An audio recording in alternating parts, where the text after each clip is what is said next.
C'est tous les jours de Manche avec Arnaud de Manche. Cher Arnaud, bonjour. Bonjour les amis, bonjour Apolline. Voilà, les vacances sont finies. Vous allez enfin pouvoir vous reposer. Parce que 4 gamins H24, c'est pas faux. Les parents qui nous écoutent se doutent que c'est plus reposant d'être avec nous. Oui, ça Alors, dépend, vous êtes un peu Apolline méga. Apolline nous a envoyé des photos depuis le Center Park Charme de Picardie où elle était.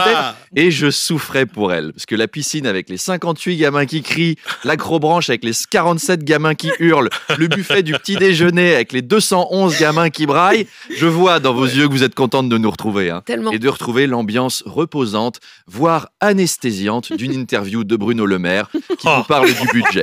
Ça va comme un lundi. Arnaud, Jordan Bardella a été élu samedi président du Rassemblement National à seulement 27 ans. Eh oui, 27 ans, quel parcours. Hein Charles ?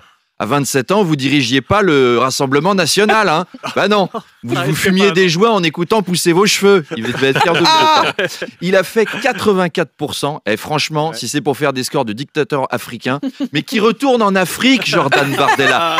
Oui, alors, le parti traverse une mauvaise passe suite à la polémique Grégoire de Fournas, qui a donc crié qu'il retourne en Afrique pendant le discours du député Carlos Martins Bilongo.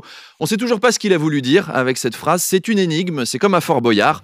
C'est les énigmes du père Fournas. Bonjour, jeune aventurier.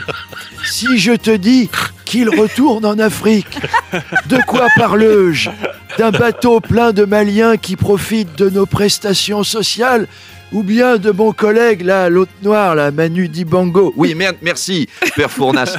Alors, Grégoire de Fournas se défend. Il n'a pas dit qu'il voulait qu'un député noir retourne en Afrique. Non, comment vous pouvez penser des choses pareilles ? Il a dit qu'il voulait que tous les noirs retournent en Afrique. C'est quand même pas pareil. Arnaud, la COP27 débute aujourd'hui à Sharm el-Sheikh en Égypte. Un rendez-vous mondial pour échanger autour de l'urgence climatique. Alors, du mal à... Ouais, la dernière avait eu lieu à Glasgow. Glasgow au mois de novembre, les mecs se sont dit plus jamais on va faire Sharm el-Sheikh. C'est bien Sharm el-Sheikh. En plus, c'est une station balnéaire symbole pour l'écologie car ces eaux cristallines sont évidemment de plus en plus polluées par le plastique, bouteilles de coca, tubes de crème solaire, nichons d'influenceuses, sœurs Kardashian, etc., etc. Alors on peut déplorer quand même l'absence du plus grand écolo de l'année. Vladimir Poutine. Ah oui. Bah oui, et c'est quand même grâce à sa guerre en Ukraine que tous les autres pays se sont mis aux énergies renouvelables. On a décidé de renoncer au gaz russe. Ouais, c'est quand même plus facile quand l'autre décide de t'en priver quand même. Poutine aura plus fait pour l'écologie que Greta Thunberg. Depuis sa guerre, chaque missile dans un bâtiment à Mariupol, eh bien, c'est une éolienne qui pousse en Allemagne. À chaque fois qu'un tank tire dans un immeuble à Kherson, eh bien, il sauve un panda. Voilà, c'est important. Et puis Marina Foy qui va interpréter... Foïs. J'aurais tenté un Foïs, mais Marina. c'est audacieux. Ouais. J'étais encore avec votre histoire de Greta Thunberg, j'avoue. Donc Marina Foy qui va interpréter Sandrine Rousseau. Oh, j'ai hâte. Non. Dans la nouvelle série de Jean-Pascal Zadi sur Netflix. Et oui, c'est une vraie info. Elle va interpréter un personnage du nom de Corinne Douanier. Oui, ça vient de là, évidemment. Ah Ça ouais. vient de là. Et c'est encore un petit parfum de vacances, cette musique. C'est bien, ça fait du bien. Et c'est vrai que Sandrine Rousseau est un vrai personnage de film. Elle devrait d'ailleurs prochainement avoir droit à son propre biopic, si j'en crois les confidences de notre ami Dominique Besnéard. Effectivement, on est dessus. Ça va être le film de l'année. Je vous le pitch. C'est Sandrine Rousseau, Marina Foy, donc, qui s'engage aux côtés de Julien Bayou.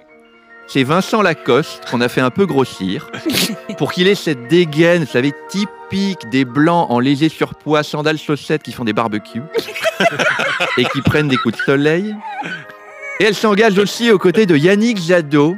Donc là, on a un gros souci de casting parce qu'il faut trouver l'acteur le moins charismatique possible. On a passé... On veut des noms. On a passé en revue tous les comédiens de Petits Secrets entre voisins, votre émission préférée. Impossible de trouver quelqu'un d'aussi fade que Yannick Jadot. Donc je sens qu'on va mettre une effigie en carton, recyclable. On suit le parcours de Sandrine jusqu'en 2022. Et en 2023, lors d'une attaque de purée au salon du camping-car, elle tombe amoureuse d'un vendeur de barbecue Et après leur première nuit d'amour dans une yourte en Sologne, on découvre qu'il est l'héritier du groupe Staral. Vous voyez le dilemme moral. Alors Sandrine doit retrouver les racines de son engagement. On découvre en flashback qu'elle a décidé de se lancer en politique en entendant un discours du ministre de l'écologie de l'époque, Jean-Louis Borloo, interprété par José Dayan. Ben oui. Une femme, oui, parce que si on fait un film sur Sandrine Rousseau, faut un casting inclusif. Ça suffit d'avoir des hommes blancs dans des rôles d'hommes blancs, pourquoi pas les femmes. En tout cas, on a hâte de voir le résultat, je pense, tous. On a Allez, à super demain. hâte avec Marina Foïs. Eh oui. Donc, Ne Arnaud passe- Demange, quel bonheur chaque matin. Il est 8h24. Voilà, merci d'avoir regardé cette vidéo. Si elle vous a